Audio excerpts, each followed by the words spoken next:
This evening we have Jonathan Ringdahl here from across, and he's here to talk to us about his adventure of visiting 64 state parks in a year, which is quite an amazing feat, and I'm inspired to do that myself, or at least visit the 64 state parks, period. So, I'll do it, but it's a goal. So I am going to pass around this form. I appreciate if everybody could sign in. I need to report attendance for the grant purposes. So I will pass this along and hand it over to Jonathan. Thank you. All right. Well, thank you all very much for coming. Sadie already introduced me, and I know you're not here for my life story, so I will get right into it. And if Sadie wants to go in a year and visit all the state parks, she can burn through all her vacation time like I did visiting the parks. So, all right. Do I just push this button right here, Sadie, to get this going? Page down. Page down.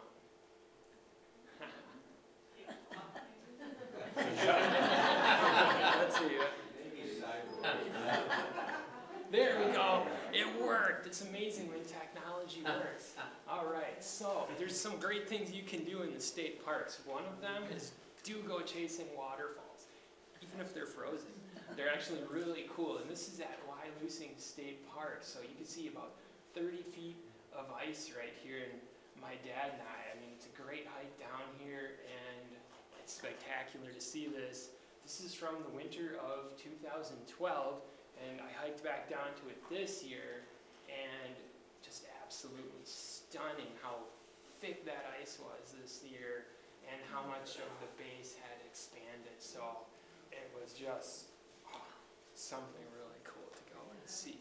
And VII in general is just a beautiful park to go see. This is, again, this is Pictured Rock Cave. This is in the summer. That ice actually does melt. And even though it may not seem like it after this winter, it will look like this again this summer. So, and I look forward to that.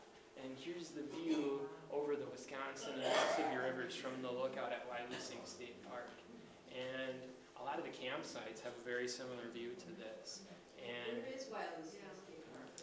by Prairie du Chien. So, not too far away from here. And where the Wisconsin River meets the Mississippi, here's the first place the French explorers ever entered the Mississippi River. So, another really cool part about the park. And you can go in a cave there too. This is, it's a small cave, so if you're not too crazy about crawling into a huge cave that you can't find your way out, you can see your way back out of this cave, but it's still really cool to go in. And then moving on to Copper Falls State Park. This is up by Mellon, Wisconsin, and there is Brownstone Falls here, Copper Falls, which erosion has taken its toll on, so it's shorter than this, and there's a really cool cascade and a lookout tower that on a clear day allows you to see Lake Superior. So this is more in the north central part of the state. And here's Willow River State Park. This is a little bit north of Eau Claire, and another one of my favorite parks. I love this waterfall here, and you can get in and you can swim right up next to it. And I was standing right next to it, near the top, even closer than those people, and I got dizzy because there was so much water moving in front of my eyes. So, absolutely spectacular. Went back again in the fall of last year. The flow was much higher. Probably wouldn't go swimming in it then. You'd probably go way downstream, and so spectacular.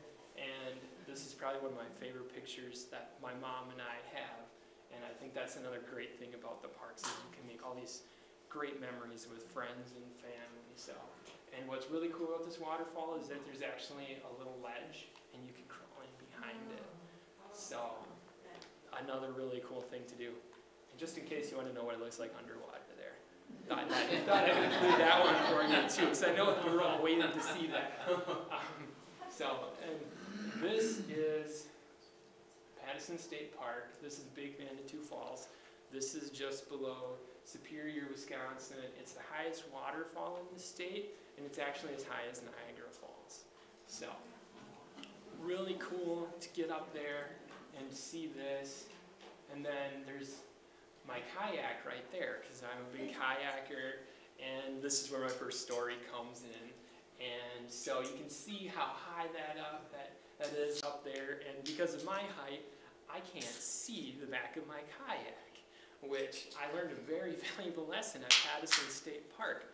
Always watch that, because I was backing up and I heard a bunch of cracking and crunching and thought, you idiot, you just backed your kayak up into the woods. And well, I put it in drive, pulled forward, and then there's the sign that says Big Manitou Falls parking lot. Right down to the parking lot. I just backed my kayak up into the sign. And so then I called the park office, and then the lady laughed when I told her what I did and said, oh, park ranger will be right over. Well, he let me go because I reported it. And I actually tried picking the sign up and putting it back. And then it fell again. And so I didn't want to look like a jerk, but I wanted a picture of the sign for the story. So when I was backing up, I had my camera right there. I took a picture of the sign. So, and I said, I'm sorry if I was camping here, I'd help you fix it, because I felt really bad. And going back there this winter, they actually moved the sign to a different spot. So, and he said, you should go check out Little Manitou Falls. And he said, it's really beautiful too. And he said, there's no signs down there for you to hit. Thank you very much. But he was right. It was worth checking out, because you can swim below this one too. And it was absolutely spectacular. There was a lot of contrast because of the sun, but I highly recommend going and seeing both of them. And then this was from this winter. I mean, that big snow cone right there is Big Manitou Falls, and snow and ice covering it. So, and then here's Little Manitou Falls. Now they get a little bit of snow there. If you stepped off the trail that had been patted down by people, I stunk into snow up to here. So that was fun when the sign was buried. Here's the Brule River State Forest. This is also in northern Wisconsin, and there's good stretches of calm water, and there's rapids, levels 1 through 5 up here, and it actually flows north into Lake Superior. And so you also have some great Lake Superior shoreline there, and I definitely want to go back and paddle this river, because it was absolutely gorgeous to hike along. And they had really cool wooden benches that had been made at the campground too, so another nice bonus. This is Brunei Island State Park. This is more west central Wisconsin, a ways north of here, and I was absolutely captivated by the beauty of the park. And just to take a kayak or canoe around here would have been amazing. There's actually 2 rivers that come together. And then my dad and I were hiking through the woods and got to watch this doe and fawn just not even care that we were there. And my friends that know me know I've also never seen a wild bear. And go figure, we get there and the park ranger goes, yeah, you should have been here yesterday. There was a wild bear. Story of my life right there. It's always just before. This is Buckhorn State Park. This is a little bit north of New Lisbon, and there's this really cool tower here that I love to go and just sit at and read a book. Really peaceful place, nice and quiet. And then I do really well here photographing lots of little creatures. It's absolutely spectacular. I also get dirty laying on the ground too, but the pictures are so worth it. What the ones I get, this right here, just spectacular. And they like to pose for me too when I'm there. So actually I was laying on my belly when I took this picture.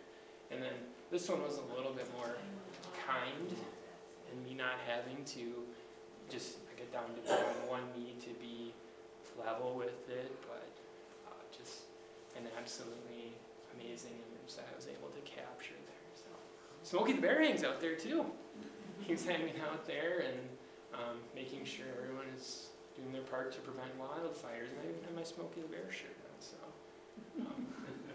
and then here's one of the campsites at Buckhorn State Park. It's on this beautiful lake. I had kayaked to it. My parents had carted into it, and that night, there was just this amazing thunderstorm off the well off in the distance, and so we just got to watch the lightning show all night. We didn't get wet, didn't get struck by lightning. And then the next, well, I think we had a guardian robin there too. And anytime we got close to the brush, he would start screaming at us. He was a good protector of those areas. So we called him Theodore, the wilderness warrior, after the president. So, and then these are cart-in sites, and it's always better when you have someone else to pull the cart for you. My mom was loving it there. He's like, yeah, I don't have to do any work. He's pulling all the stuff, and then I threw some stuff in my kayak. And then I kayaked around the island. That's Deus Island, Alcatraz Island. And I took a stop there, which was just awesome.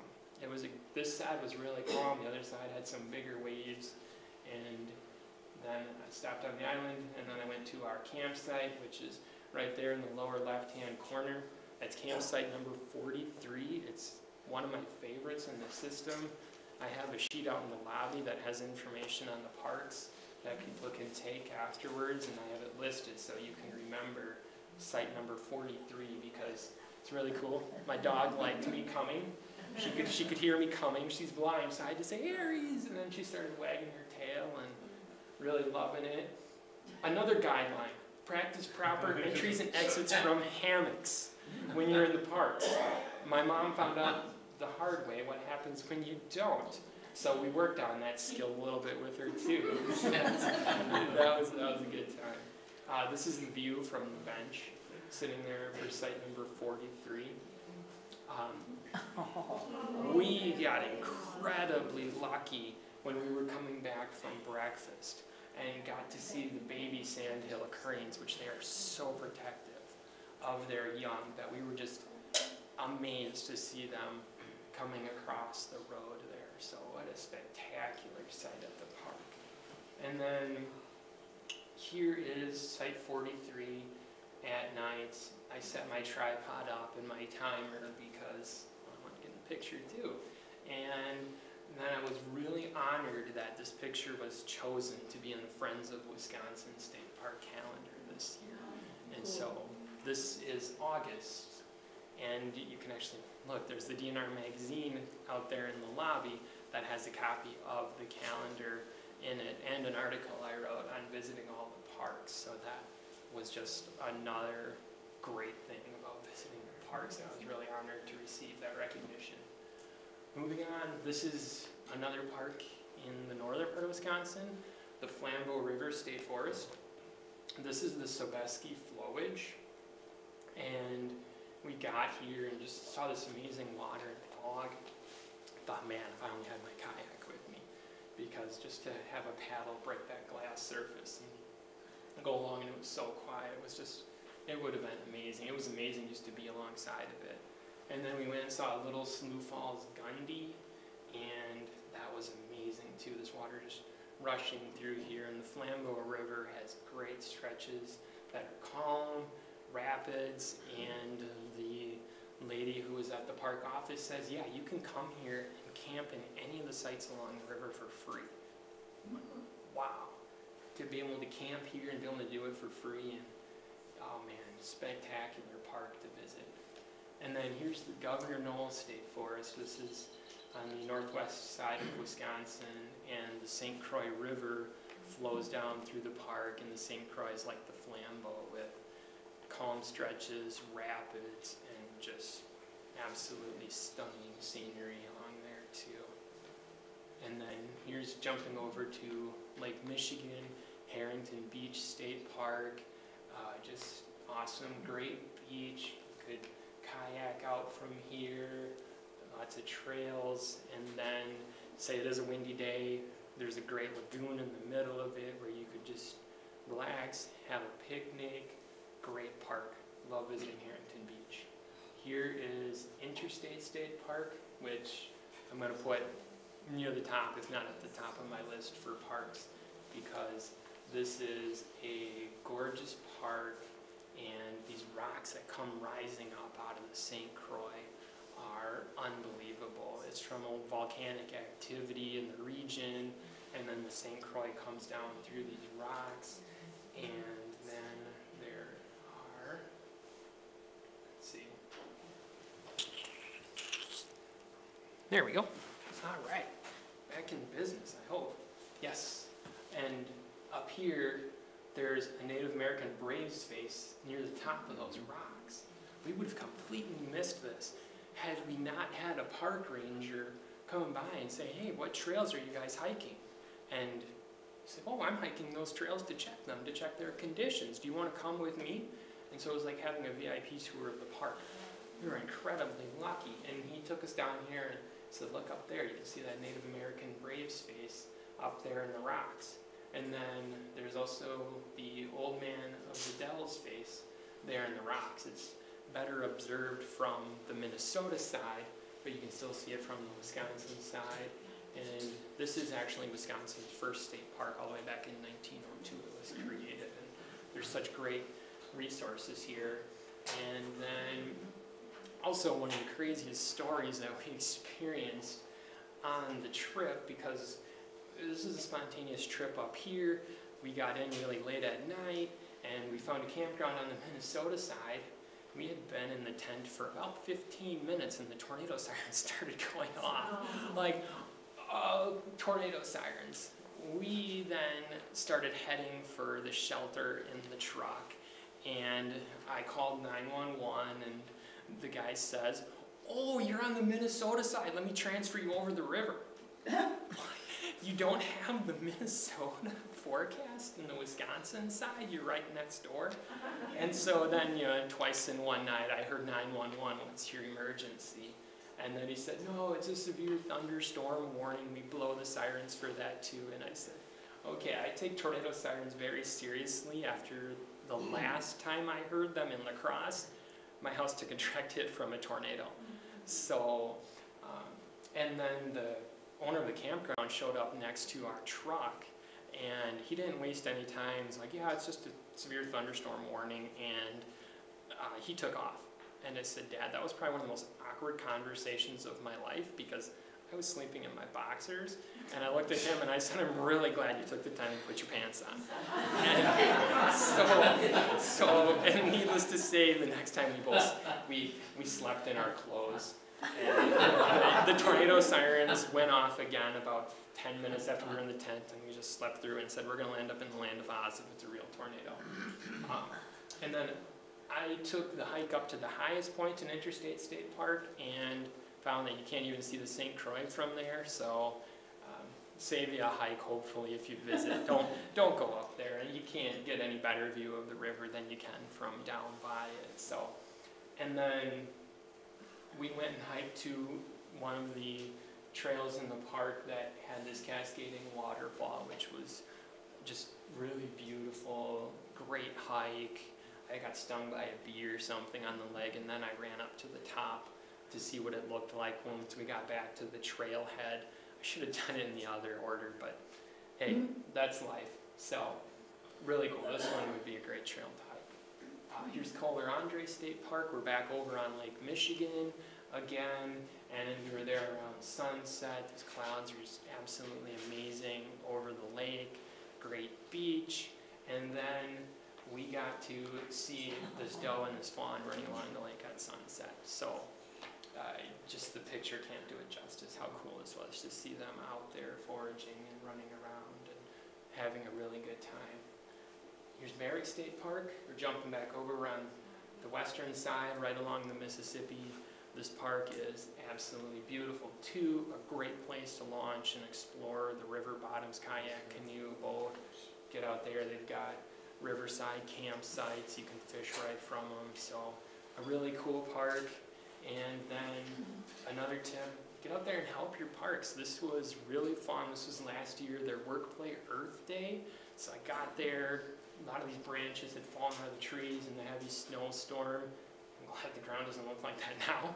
And then helped them out. I added a new word to my vocabulary, and that is rabbitat. Habitat for rabbits. So I'll be helping them again this year with whatever project they're doing. So it was really fun. And then Muir Lake State Park over by Wisconsin Dells, where my brother lives. He can drive 5 minutes and be in Muir Lake. He's really lucky there because it's Beautiful park for a lot of reasons, kayaking, canoeing. There's amazing rocks that you can get out and see, especially near the dam that goes down into Lake Delta, and you can portage around the dam. You can see these rocks above and below. And just above the dam, if you're heading from below the dam to above on your left-hand side, look for something really cool on the rocks. It's going to be a surprise if you go there, and you'll know what I'm talking about, because you'll see something blue on the rocks that I don't want to ruin the surprise if you do go, and it's amazing. If you're coming from Mirror Lake, heading down towards the dam, it'll be on your right. Really neat, highly recommend a paddle here. And I actually had come in from Devil's Lake after dark and picked this site because they said it was available. There was water right across the road and bathroom up the hill. And then I woke up in the morning and go, whoa, there's a Native American marker tree on my campsite. So incredibly lucky there. What they do is they'll bend over a sapling and then it'll grow straight up. So why they put a marker tree here, I'll probably never know, but it was just spectacular to have that on my site when I had no idea, and I just said, oh, give me that site because it's in a good spot. Oh, I went the wrong way. See? Here we go. And then I was hiking along the trail, and I came up these steps, and about 20 feet away from me is this hawk just sitting there, as closest I've ever been to a wild hawk. And it just sat there and let me take all the pictures I wanted, and then I moved on. So, and then there's also Ferndale Gorge in Mirror Lake State Park, which I just found out about in the winter of 2012 as well.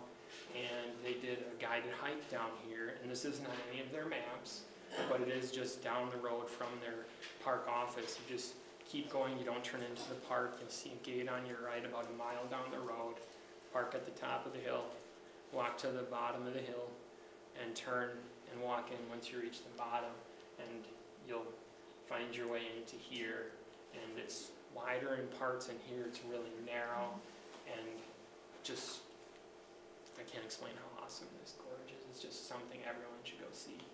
And there's my brother by the ice that was hanging down off the side in one area, and there's actually ones that are even bigger than that, so really neat to go see. Here's the Northern Highland American Legion State Forest up in northern Wisconsin again. And this buck was there waiting really close to the sign. Hey, welcome to the Northern Highland American Legion State Forest. And unbelievable to see this just standing there waiting for us to come in. And you can ignore gravity too, like my dad did here walking on this boardwalk trail. And he really enjoyed this trail, as did I. It was just cool. The colors and the trees and the different plant life that were on this trail were spectacular. And here's one of their backpack sites, although it was a really short walk to it, but having the view from here of the lake was awesome. And if you look at this map and you see the lakes, it's an unbelievable place to go kayaking, canoeing. There's campsites on almost every lake, so really cool park to go see. Here's Perot State Park by Trempealeau, so a little bit closer to here. And then I was walking the Black Walnut Nature Trail, and I was looking at all these amazing rocks on my right, and then I heard something to my left, and I look, and this deer was about 15 feet away from me, just standing there, eating the brush and foliage around it. And then I just thought, wow, having this picture and the blurred foliage around it, and just it staring right at my lens was awesome. This is Trempealeau Bay here in Perot State Park, and that is Trempealeau Mountain. Natives call it Patahay or Move Mountain, and the legend behind it is that this used to be further upstream near Winona, Minnesota, and the bluff in Winona and this bluff represented two lovers, and they had a falling out, and this one moved downstream to where it is today. And you can go from Lake Itasca State Park all the way to the Gulf of Mexico, and you won't find a higher point in the middle of the Mississippi River than Trempealeau Mountain right there.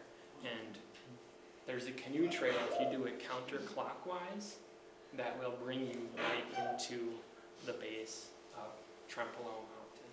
So in the fall especially, with the colors it's spectacular to see. And we were camping, and we had another bird hanging out, just watching us again. I don't know what the birds like to hang out and watch us as we camp. And then you can launch from Perot State Park and then go lock through the dam at Trempealeau. You got these big barges that come through these dams that are so big they have to be broken in half. And well, then you've got us in our kayaks going through it, which is an amazing experience to do. So Perot's a great place to launch and then go down through a dam. Back over on Lake Michigan, here's the Point Beach State Forest. We got in here pretty late at night. It had been a long, rainy, cold, dreary day. It was still raining, and I held my raincoat over my camera so I could get this picture of the lighthouse at night. So that was another really cool park experience. And then I came back in the morning down by the lighthouse to catch the Lake Michigan sunrise, and that was just spectacular, watching that orb rise up over Lake Michigan. And then it gave me some great light to shoot the lighthouse again. So just spectacular park to go visit. Here's closest park to here, Wildcat Mountain State Park. And then this is the Candlelight Snowshoe and Ski from this year actually, which is just an awesome event to go. It's always paired with the Kickapoo Valley Reserve Winter Festival. So come have all your fun here in the day, then hop over to Wildcat at night for this. And it's sure to be just a great time. Here's where they have their ice cave, which I now can say I finally saw after today. So I can put in a picture of the ice cave that forms in here, which I can tell it's melted, but it's still about 12 feet high, and it's still impressive to see. And then also kayaking the Kickapoo through there. I'm sure some of you probably know. Got the Kickapoo right down over here, and it's a spectacular river to go paddle, and many geologists believe one of the oldest rivers in the world, if not the oldest outside of Antarctica. So I kayaked it, not this past weekend, but the weekend before, and every time I paddle it, it's a gem. It's just a fantastic river to go down. Jumping back up north, this is Big Bay State Park out on Madeline Island, and got Lake Superior coming in here. So really good when it's warm, really warm, because Lake Superior is so cold, but fun. Get out here, swim, have a picnic, relax on the beach, get a kayak out, and go see it. And this past winter, we got to reach there in a manner other than taking a ferry over to Madeline Island. We drove the ice road out there to Big Bay State Park, which was really cool to do. Absolutely loved it, and the vehicle standing still, wasn't riding on top of it here across the ice road. But we were crazy enough to stop and take pictures, and I pulled out my camp stove and actually heated up apple cider, and we're hanging out on the ice on Lake Superior, so you don't get a chance to do that very often. So I had to take full advantage of it, and it was worth it too to see, get the ice coming down. And off of that point too, there's actually really blue ice, which was really cool to see. Here going over to Door County, Peninsula State Park, really great park over there too. Like if you want to get out and kayak in Green Bay, there's islands out here. You've got the Eagle Bluff Lighthouse up here, and so many other things. Great trails, the colors here are amazing.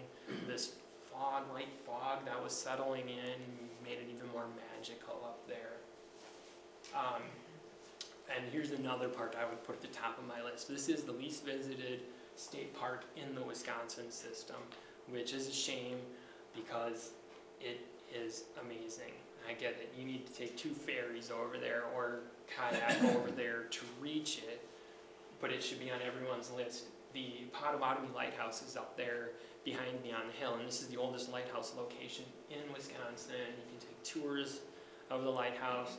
The Fresnel lens is still in this lighthouse too, although now they're using that tower to the right as the light up there for ships. So this is off of Wisconsin's Thumb out in Door County. So really cool. This is the ferry ride over there. Actually, we were coming back because This was a couple days before the ferry was actually going to stop running over to Rock Island, and probably the most tense moment in my journey. I was 50 plus parks in. We rode the ferry over on Friday night, woke up early Saturday morning at the Jackson Harbor Inn right there, walked onto the ferry dock, and he goes, "I'm not running today." You're not running today? The waves are too big for me to run. It's not safe. Like, we need to get back to the mainland. We need to hit the other parks on the mainland. We're coming back tomorrow morning and crossing our fingers that the weather will be better. So this is the ferry ride back, and we were hitting 6 to 8 foot waves in the ferry. So the ferry's going up, boom, back down, and spray's going everywhere. And there were 4 trucks pulling their RVs, and the red car is ours in the other car. And these RVs are just rocking back and forth and everything. Like, I hope they secured their dishes. And then my dad and I were out on the top deck. My dad's got both hands on the railing. I've got one hand on the railing, the camera in the other hand. And then my mom is in the cabin with the rest of the same people sitting there. And this was only her second ferry ride ever, and the first was the day before. So, and this passage is called Death's Door for a reason. So, but then we came back the next day, and the ferry was running, and I go, "Oh, thank you God," because after being through 50 parks already, or plus parks, knowing the ferry was running was spectacular. The boathouse inside I heard described as it could be used in a scene in a movie. It's that beautiful. And it was all that and then some. And then the colors were absolutely stunning. And then we hiked around the entire island after doing a lighthouse tour. Came across this bench. I could have sat here all day long. It was so amazing to see it. And this is the next time that my roommate Michelle and I tried to go out to Rock Island. We had loaded up our kayaks, we were ready to go, and then a storm started blowing in. So needless to say, we didn't feel like finding out how true Death's Door's moniker is, so we, with the help of some nice man at the ferry dock, loaded our fully loaded kayaks back up. And I also learned one other thing: shut your passenger door before you take pictures in a rainstorm. So then I also called them and let them know that we weren't kayaking in the storm, because we had let them know that we were coming over there to watch for us. And then, yeah, it was just nasty out there. So, and again, I took another picture when I was shutting the door. But then once we got out there, it was just spectacular. This is why it's worth getting out there and seeing. The waters are unbelievable when they're calm. The island is just, beauty is unsurpassed. To get out there, we circumnavigated the island, landed, took a tour of the lighthouse in our wetsuits, and it was just unbelievable. Here's 2 pelicans flying by, and then we had 2 seagulls fly by us as well. And the trailing seagull wanted the leading seagull's fish, and the trailing seagull saw me and veered off, and then the leading seagull goes, "Oh, good, he's gone." He turns around, he sees me, and I scared him so bad he dropped his fish, and it almost hit me in the head. It landed by my stern back there, and so I didn't get nailed in the face with the fish. And it was just an unbelievable experience getting out here. Every time is fantastic. And I woke up this morning too, and had a message saying, "Hey, we heard there were some kayakers out in the storm." And this was from the day before, and someone called the Coast Guard. Oh, they called the Coast Guard on us. And we had crossed in between a break when we actually met the park manager. Said, "Yeah, you're fine, you can get across. You're good weather forecast," and we were on the island for half an hour, and some lady comes in and said, "Were you the kayakers that came over?" "Yeah," and then she took off. And apparently she was the one that was checking to see if we actually had made the island safely. And yeah, like, oh man, they called the Coast Guard. I hope they were not looking very long for us, because we're sitting there in the boathouse with our wetsuits and everything. So we were safe. So another Rock Island shot, just And actually our tents are up there on the hill too, so great views from where you can camp too, so it's awesome. Amazing sunsets out there. And here's this was park number 64 in 2012. We weren't at all excited about it, as you can tell. So yeah, and this was really cool. Jamie, the park ranger there, was really kind. She actually came in on a day she wasn't supposed to be working to meet us, so I could stay with my state park passport book. And then this was one of the times I went there and I just set my hammock up and was looking up. The trees, the pine trees here are just absolutely amazing. Every time I drive by, I need to get out of my car and just go run and play in them. And one of the times too, I saw a whitetail just running through these pine trees without making any sound whatsoever. Just that deer and I just in the woods together, and just amazing. And then Jamie told us that you can backpack camp here as long as you are 1 mile from your vehicle and 100 feet from any trail or road for free. You just have to go online and get a permit, and then you go find where you want to camp and you're set up. And it's just if you're having a fire, just find some rocks, make your own fire ring, and you're good to go. So, and this is what the creek that we went and saw when this was park number 64. This absolutely beautiful cascade coming down here, and this is a long exposure picture. I had my shutter open for quite a long time to get that blurring effect in the water, but it was absolutely beautiful hike. There's great trails here. The Kettle Moraine Northern Unit, this is another great park if you want to go backpacking, because they have backpacking shelters that you can rent for the night along the trails. The observation tower offers some spectacular views. My dad is walking sideways thing again, and he actually did. He counted the steps, 150, right? Yeah. Yeah, he still remembers how many steps he hiked up to get up to the tower. So, Devil's Lake State Park over there by Baraboo, the Wisconsin Dells area. Rock Island, the least visited part. Devil's Lake State Park, the most visited state park in the system. Beautiful colors, trails that go up the bluffs. The lake itself is fantastic. Great place to camp too. There's 2 teepees you can rent there, although I'd venture to guess by now they're all reserved for every summer weekend because they get reserved very fast, and they're a really cool experience, and there's cots in them that you can stay in. And I met some guys the day before, and I told them that I had been to all 64 state parks, which is a great pickup line if you want morels for free, I guess. Because they said, it's like, oh really? And you're taking pictures? Like, here's our bag of morels, and take a picture, and here, you can have some too. I can already sign them for breakfast. My brother came out and hung out with me at the teepee too, and had some good time there. So this though is my favorite part of Devil's Lake. This is Parphrase Glen, and it's just this unbelievable gorge. Amazing. I actually went in the winter this year to see and actually liked it better because you can go across the creek, not worry about getting your feet wet, just take trekking poles or some kind of cleats to help you deal with the ice. But it's amazing to hike in through here, and at the end of it is this little waterfall. So you get there, and then the rock faces along there near the end of it have all these boulders there that don't match the rest of the rocks. And what actually happened is a glacier came down here and it ended right there. And so all the rocks on the leading edge of that glacier got pushed into the rock face.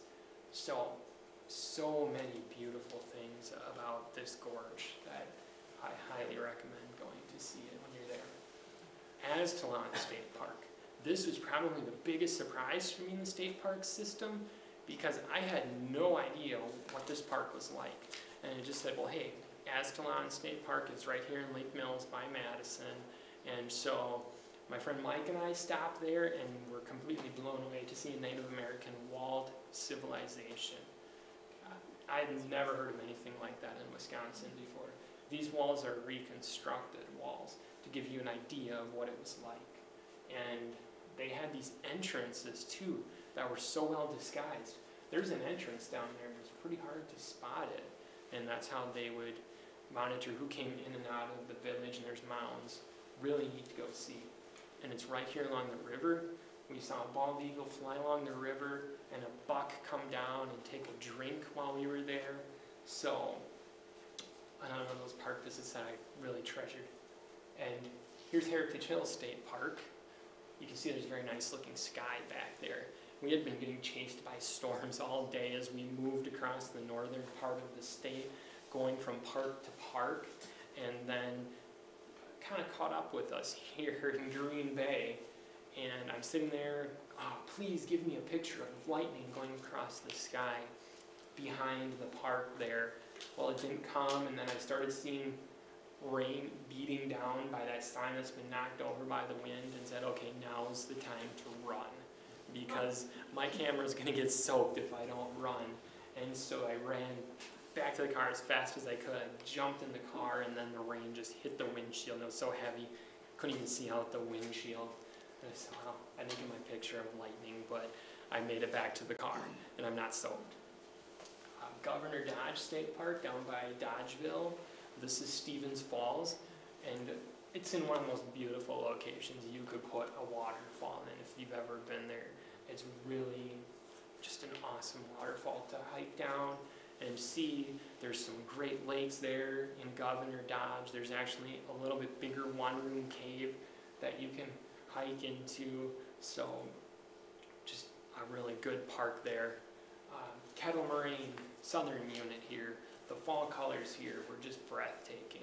Maybe some of the best that I saw anywhere in the state park system. And there's this little pier here that goes in. This is on the Scuppernong Springs Trail or Paradise Springs Trail. I went and hiked both of them. And there's a really cool old fish house here where there's trout swimming around in it, and beautiful, beautiful colors. Here's the Kettle Moraine Lapland Peak. This park was trying to give the Kettle Moraine Southern Unit a run as far as, fall colors go.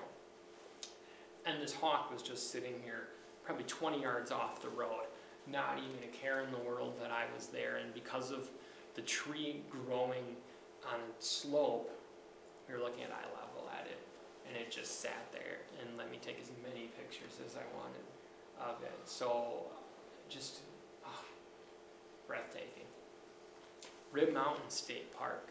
This is over by Wausau, and we went here, drove up there, and we're just taken away by the colors. And the park ranger said, yeah, last week was peak, and we actually had to shut down the park. We had so many people in here. We could not fit one more vehicle in the park. And the ski lifts in the nearby ski area were running for people to see the colors. So I think that would have been really cool. You're riding the ski lift for the ski area. I believe it's Granite Park ski area there. That's right next to the park. So take advantage of that and see some amazing colors. I listed a whole bunch of things. Yeah, you can see this, this, and this. Not today, you weren't seeing it. Mill Bluff State Park. This is right over there, not too far away from Toma, between Toma and New Lisbon, right by Oakdale. One of the cool things about the parks is they don't even care if you come in a goofy Christmas tie, and they'll still let you in the park. I work with kids, so I wore that tie and then went to the park. This is Mill Bluff in the fall. Absolutely beautiful to go up and hike up to the top of the lookout there and see over it. And then you've got Camel Bluff in the middle, and B Bluff is the one that's closest right there. And this was all part of Glacial Lake, Wisconsin. So if you were here 10,000 years ago, these would be islands instead of bluffs. And then the glacial dam let go, the water drained, and then that gorge in Mirror Lake and those rocks were actually carved out by that water that was let go. That was right here. So you couldn't tell those were connected back then. And this is my favorite part of Mill Bluff State Park. This is the Ragged Rock area. Too many kids went back here to party, so they didn't put it on their maps.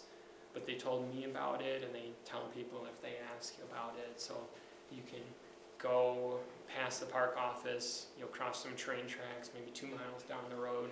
You'll take your first right, and then you'll take your next right onto Dick's Road, and it's at the end of it. You can get out, you can hike, and the colors in these rocks are just amazing to see. Here's Natural Bridge State Park. This arch is 1.6 billion years old. It's the largest in Wisconsin, and at one time I heard the largest in the Midwest.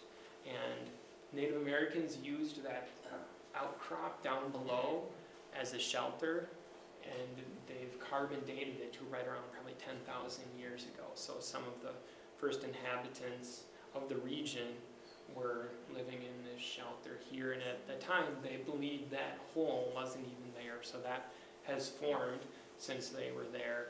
And this is down south of Baraboo, again, near Devil's Lake, about a half an hour away from there, so absolutely beautiful to go see.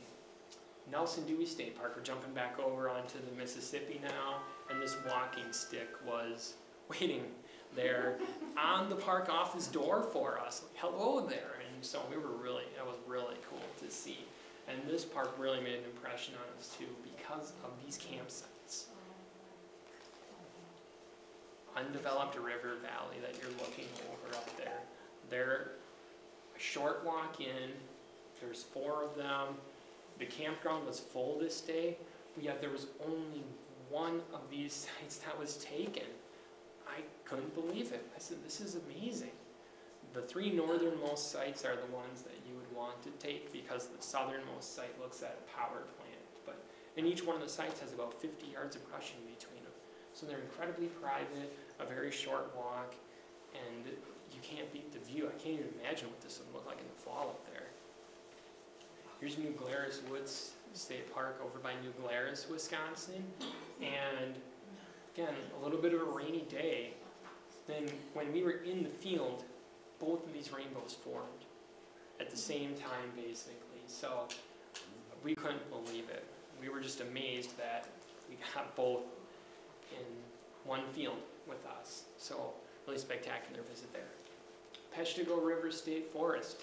This is the hardest overlook that we had to get to. It was out on a logging road, and the rest of the vehicles, and the whole time my dad is saying, "Oh, you're going to knock the muffler off yet on this road."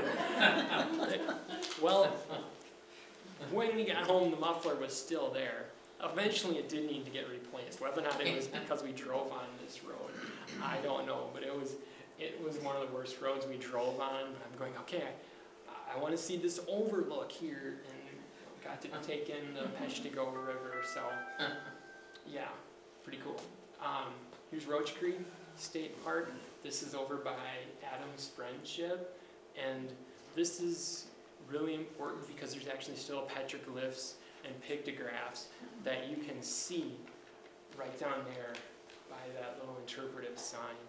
They're hard to pick out, but with some time you can find them, and they are really cool to see. And this actually has the most steps in the state park to reach the top of the mountain. So if you're looking for a workout, here you go. And then I took this picture there one July morning when I drove up from Wisconsin Dells, got up before the sun, headed up there, and then submitted this into their photography contest, and this was given first place in the plant category there. Cool. So, really cool. And that morning, I had a very productive morning there. Then I captured this monarch hanging out too, and then this picture I also entered in the contest, and this got second place in animals. So, quite honored that I had 2 pictures that were given awards, but then there was one more. Then there was this picture of Hartman Creek too, and I entered this in the open landscape, and this got second place in open landscape too. So, I called that a pretty productive morning there. So, really happy with visiting Roach Creek State Park. Tip when you're out there, including places like the Kickapoo Valley Reserve, I wear my I am not a deer vest during hunting season to be safe out in the woods. And then in the middle of my journey, I decided to make this about something more than myself. I work with kids with autism, and I absolutely love it. So I started talking to people about parks, and then I transitioned. Like, I work with kids with autism, and this is also Autism Awareness Month. And the kids are so near and dear and special to my heart that it was great.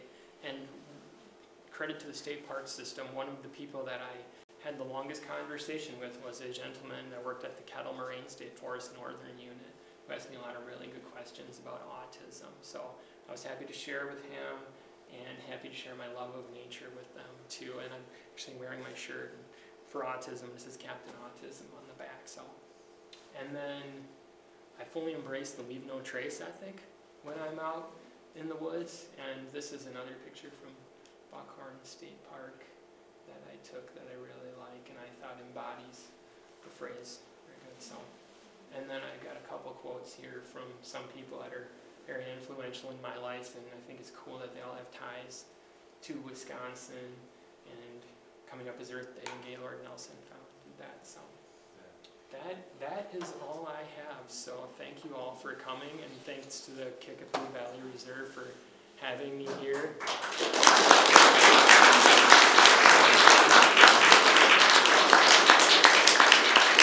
Are there any questions? Yes. Well, first of all, thank you very much. It's very inspiring about all these beautiful places that we should all visit, although we live kind of in a beautiful area too. But I wanted to ask, what type of camera did you use to take those photos? I have one, or what did you use? I have a Nikon D51 and a Nikon D800, and if you didn't hear, his question was what kind of camera did I use? So, yep, those were my two cameras. Digital cameras. Yes, they're digital SLRs. I'd be happy to show you after we're done too. Yes. What time, when were you at that Rock Island one where you have a pretty picture of the boathouse and pretty colors? She said, when was I at Rock Island? And that was in the middle of October, I would say. Yeah, I believe that's when I was there, because we had the good colors coming in, and the ferry stops running, I believe, right around October 20th, although it's weather dependent, and that's the one over to Rock Island. And there's actually, in the wintertime, if it freezes hard enough, you can walk, or in the summer, you can actually walk if the lake level's low enough too. So, yeah, yep. Yes, Sadie. Did you decide one day that you wanted to do this, or were you already like visiting a bunch of state parks and decided, well, I'm on a roll here? You know, how did you come to this? So Sadie's asking how I came to the idea of visiting the parks. Well, I really wanted to do something in 2012. Okay, how can I make this year memorable? What can I do? Well, I've already been to 13 state parks, and so then I just said, I'm going to go for the state parks. Let's try and visit them all in 1 year. And it actually ended up turning out to be, it was definitely less than a year, because that year our summer was miserable. So I didn't really go to a lot of parks over the summer. So then a lot of it was in the fall and pushing into the winter, getting those parks in. And then, yeah, in December, got it done and was amazed, because along the way, a lot of people said, you don't have enough time. You can't get this done. You can't visit all these parks. And I'm sure we've all had people tell us that, but I never stopped doubting it. My family never stopped believing in me. My friends that are here never stopped believing that I could do it. And so it happened. I did it. I found out that, to the best of the knowledge of the Friends of Wisconsin State Park, I was the first one that ever did it. And all I did was want a certificate to hang on my wall that said, I've been to all the parks. And so it's amazing to see what it's become. I got their first ever ambassador award, a lifetime membership, a picture in a calendar, won a couple photography contests. So it's been, wow, I would have never imagined that it would turn to me standing in front of all of you presenting, but I've really become passionate about the parks, promoting the parks, visiting them, and so it's led me to some amazing places, and so, yes. What was your average length of stay in the parks, would you say? So what was my average length of stay in the parks was his question. So it depended on the park. Some parks I was at for a weekend, some parks just a couple hours, it all varied on the park. Like the big trip that we did, where we did a lot of those northern parks, my dad and I, we hit 14 parks in 4 days and drove 1,000 miles. I mean, we were up with the sun. We were driving all day, but we either had to, like in the case of the Peshtigo River State Forest, we drove to that lookout because there wasn't really a lot of trails. But otherwise, every park we were at, we were hiking a trail. We were getting out, exploring the park, because I said it's not really truly visiting the parks. If we stop, hey, here's the park sign, let's take a picture, let's leave. So some parks, like at Heritage Hill, we got driven out of a little sooner than we wanted by storms. I know the same thing for Governor Thompson State Park. I wasn't telling him this, but I'm looking at this big red cell that's following us on the map, coming from the west to the east. Like, we'd probably best pick a shorter hike right now, Dad. It might rain. Really, I'm like, it could be like some good thunder and some good lightning coming to hit us. But usually, I would say if I were to average out the parks, we were probably at each park that we just went to for the day between an hour to an hour and a half. Some parks were a couple day weekend trips and stuff, so yeah. I didn't need vacation because I retired August 1st. Yeah, he retired. A lot. He retired, so he had all the time in the world to tag along with me, help me drive, and yeah, I burnt up a lot of vacation time visiting the parks. However, it was so worth it. We had so many great adventures. Every member of my family was a part and visited the parks. A lot of friends were involved too, as you can see in the picture. So. How much planning did you do ahead of time? And so the question is, how much planning did I do ahead of time?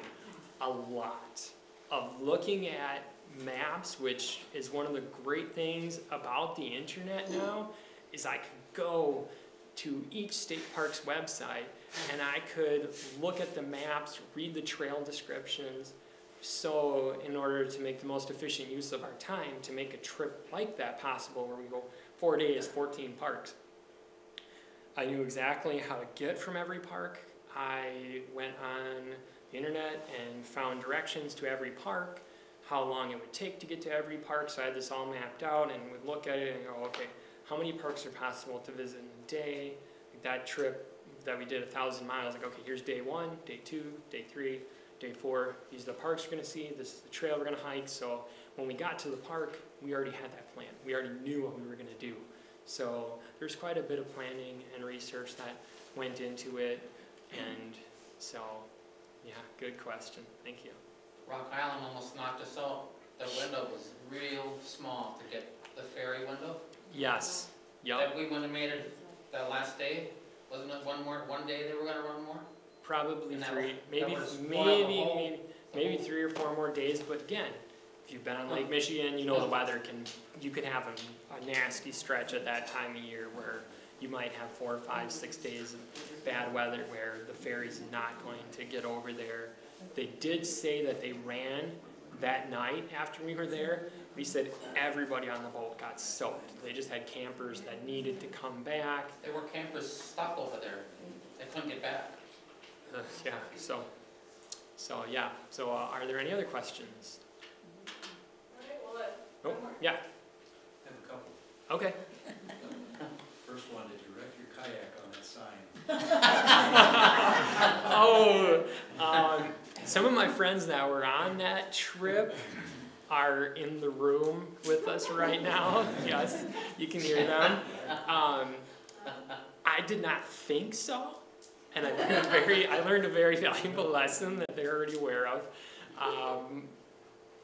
My rudder worked fine because I did hit it with the rudder, and it worked fine for a while.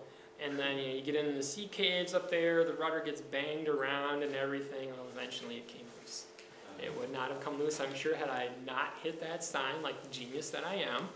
And so then the last couple of days of the trip, I was rudderless on Lake Superior, having to do a lot more corrective strokes and everything, which was a good learning experience for my paddling skills, and also carry an Allen wrench with you if your rudder needs an Allen wrench. I learned that one too. So I actually have ordered all the parts necessary to repair my rudder in the field should some unforeseen circumstance happen. So what's your next question?